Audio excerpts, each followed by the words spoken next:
बिस्मिल्लाहिर्रहमानिर्रहीम। अज़ीज़ तलबा अस्सलाम वालेकुम। उम्मीद है आप खुश होंगे, बखैरियत होंगे। स्टूडेंट्स, आज हम एक कहानी सुनेंगे जो कि उर्दू की क्लास पंजम की दरसी किताब में मौजूद है और ये कहानी सुन के आपको बहुत अच्छा लगेगा। चलिए बच्चों, शुरू करते हैं। आओ बच्चों, सुनो कहानी। ये कहानी है पुराने ज़माने के दो दोस्तों की। दोनों कारोबार के सिलसिले में अपने हमसाया मुल्क गए। शुरू में तो उन्हें कोई ख़ास रोज़गार ना मिला और वो छोटे छोटे कामों से गुजारा करते रहे। उन्होंने फिर कसाब का पेशा अख्तियार किया और गोश्त फ़रोख्त करने लगे। कुछ मुद्दत के बाद जब उनके पास खासी रकम जमा हो गई तो उन्होंने वतन वापसी का फ़ैसला किया। उन्होंने अपनी सारी कमाई एक थैली में डाली और वापसी की राह ली। रास्ते में उन्होंने एक अंधे फ़कीर को सदा लगाते देखा। हाय मेरी किस्मत, आँखों की रोशनी भी गई और दौलत भी। काश मुझे एक बार फिर अपने हाथ पर रुपया रखने का मौका मिल जाए।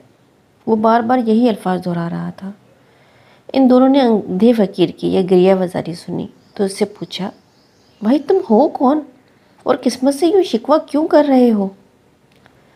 अंधे फ़कीर ने एक आह भरी और कहा, क्या बताऊं भाइयों, एक वक्त था मैं भी तुम्हारी तरह सुखी था। मेरी भी बहुत सी जायदाद थी। मेरी बदकिस्मती कि सब कुछ तबाह हो गया और मैं अमीर से फ़कीर हो गया।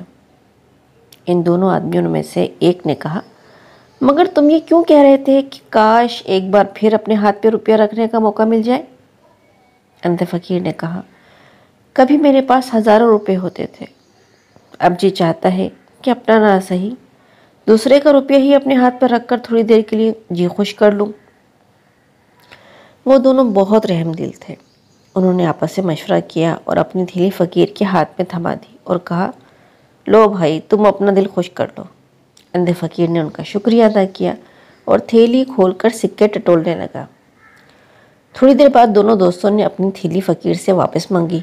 ये सुनते ही फ़कीर के तेवर बदल गए। इसने कहा, थैली? कौन सी थैली?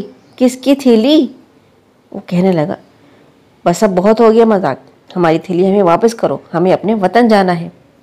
फ़कीर ने थैली को मजबूती से थाम लिया और कहने लगा, क्या ज़माना आ गया है।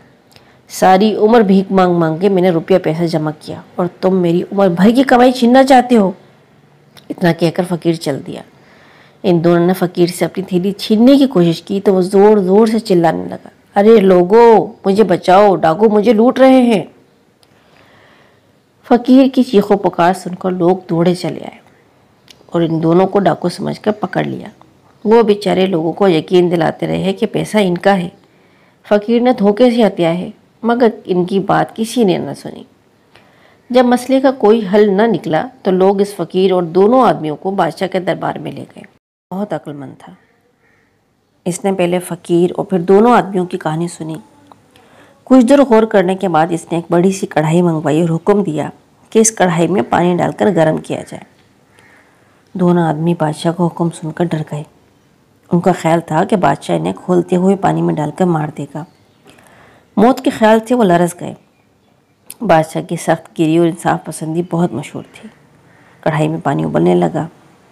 बादशाह ने हुक्म दिया, थैली खोलकर सारे सिक्के पानी में डाल दो। बादशाह के हुक्म की तामील की गई और सारे सिक्के पानी में डाल दिए गए। बादशाह ने सबको कढ़ाई से दूर हट जाने का हुक्म दिया और ख़ुद कढ़ाई के पास जाकर पानी की सतह को गौर से देखने लगा।